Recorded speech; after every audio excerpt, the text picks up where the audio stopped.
নমস্কার বন্ধুরা, আমরা অনেক দূরে বেড়াতে এসেছি। ফুল গাছগুলো তোমরা একবার দেখো কি সুন্দর। এই যে দেখো, এটা কি ফল বলো তো?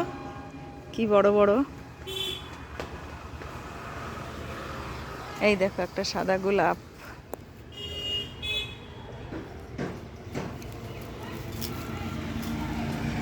এই দেখো এগুলো কি ফুল, নাম জানি না।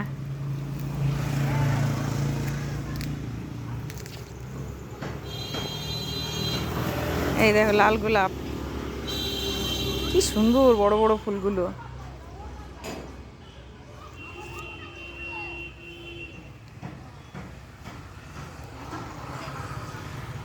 তেজপাতা গাছ, লবঙ্গ গাছ, দারচিনি, রানাঘাট রোড এটা। বাই বন্ধুরা, ভালো থেকো। গোলাপগুলো দেখো।